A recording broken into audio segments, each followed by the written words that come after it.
بسم اللہ الرحمن الرحیم۔ یہ ہماری عید الفطر قریب آ رہی ہے۔ یہاں دوستوں کا یہ پوچھنا ہے کہ صدقۃ الفطر جو ہے کن لوگوں کے اوپر فرض ہے، واجب ہے دینا۔ یہ چیز یاد رکھیں، جن لوگوں کے اوپر زکوٰۃ فرض ہے انہی لوگوں کے اوپر صدقۃ الفطر بھی فرض ہے، لیکن زکوٰۃ کے لیے سال کا ہونا ضروری ہے۔ جو آج جتنا مال آیا ہے اسی طرح اگلے سال اگر یہ تاریخ جب آئے تو انسان اپنے مال کا حساب لگائے، پھر اس کے اوپر زکوٰۃ کیا ہو جائے گی؟ فرض ہو جائے گی۔ تو سال کا ہونا ضروری ہے زکوٰۃ کے لیے، اور صدقۃ الفطر کے لیے یہ نہیں ہے کہ سال ہو تو گزرے تب زکوٰۃ ادا کرنی ہے، فطرانہ ادا کرنا ہے، بلکہ صدقۃ الفطر عید الفطر کی رات سورج کے طلوع ہونے سے پہلے اگر کسی کے اوپر مال آ گیا ہے پاس، اس کے اوپر بھی صدقۃ الفطر ہے، واجب ہے، ادا کرنا ہے۔ بڑی عمر سے لے کر چھوٹی معصوم بچے، حتیٰ کہ وہ جو صبح صادق تک بچہ کوئی پیدا ہو جائے، اس کے اوپر بھی صدقۃ الفطر ہے۔ اب دینا کن لوگوں کو ہے؟ غریب، مسکین۔ قرآن کریم میں انما الصدقات للفقراء والمساکین والعاملین علیہا والمؤلفۃ قلوبہم، غریب، مسکین، ہمسائے، رشتہ دار، ان لوگوں کے اوپر، مسافر لوگوں کے اوپر آپ صدقۃ الفطر بھی دے سکتے ہیں، زکوٰۃ بھی دے سکتے ہیں۔ اب صدقۃ الفطر آپ گندم بھی دے سکتے ہیں، جو بھی دے سکتے ہیں، کشمش بھی دے سکتے ہیں، اور اسی طرح آپ کھجور بھی دے سکتے ہیں۔ تو یہ چار چیزیں ہیں صدقۃ الفطر کی۔ آپ جو جتنی مالیت آپ کے پاس ہے، اگر آپ کی طاقت گندم کی ہے تو گندم ادا کر دیں، اور آپ کی طاقت اگر کھجور کی ہے تو کھجور ادا کر دیں، اگر آپ کے پاس اتنا طاقت ہے کشمش، آپ کشمش ادا کر دیں، جو کی طاقت رکھتے ہیں تو جو ادا کر دیں۔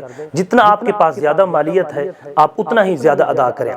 اور ایک اور چیز ہی ہے کہ زکوٰۃ کے لیے بھی، صدقۃ الفطر کے لیے بھی تین چیزیں کا ہونا ضروری ہے۔ ایک، انسان کے پاس نقدی جو زیورات پڑے ہیں، سونا پڑا ہے یا چاندی۔ چاندی کی مالیت 52.5 تولے ہے، اور سونے کی جو مالیت ہے وہ تقریباً 7.5 تولے سونا ہے۔ جس کے پاس، جس کے گھر میں ہو تو اس کے اوپر زکوٰۃ فرض ہے، اور صدقۃ الفطر بھی اس کے اوپر فرض ادا کرنا ہے۔ اسی طرح اگر کوئی شخص کاروبار کی نیت سے گاڑی خریدتا ہے، بیچتا ہے، مکان خریدتا ہے، بیچتا ہے، تو اس کے اوپر بھی زکوٰۃ کیا ہے؟ فرض ہے، اس نے بھی ادا کرنی ہے۔ ضروریات سے زائد چیزیں جو ہیں، ایک مکان سے زائد مکان ہے، ایک گاڑی سے زائد گاڑیاں ہیں، اور اسی طرح ایک پلاٹ سے زائد پلاٹ ہیں، تو ان کے اوپر زکوٰۃ فرض ہے۔ تیسری چیز یہ ہے کہ انسان کے پاس جو مالی نقدی رقم ہے، بینک بیلنس ہے، اس کا بھی حساب لگانا ہے۔ اگر وہ 52 تولے چاندی، 7.5 تولے سونے سے زیادہ بنتے ہیں تو ان کے اوپر بھی زکوٰۃ فرض ہے، اسی طرح صدقۃ الفطر بھی فرض ہے۔ تو صدقۃ الفطر کے بارے میں آخری بات، حضور پاک صلی اللہ علیہ وسلم نے ارشاد فرمایا کہ جو بندہ صاحب نصاب ہو کر صدقۃ الفطر ادا نہیں کرتا، امیروں سے لینا ہے، غریبوں کو دینا ہے، مالداروں سے لینا ہے اور غیر مالداروں لوگوں کو دینا ہے، لے کر ان کو دینا ہے۔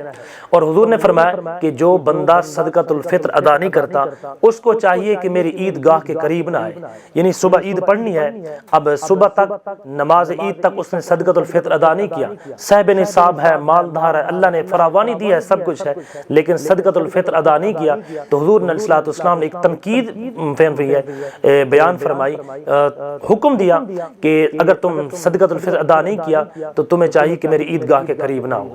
اتنے نبی پاک صلی اللہ علیہ وسلم نے ایک تنقید کی ہے، سختی کی ہے کہ صدقۃ الفطر ضرور ادا کر کے آپ نے مسجد کی طرف آنا ہے، اضافی صدقہ خیرات بھی کرنا ہے، نوافل بھی ادا کرنے ہیں۔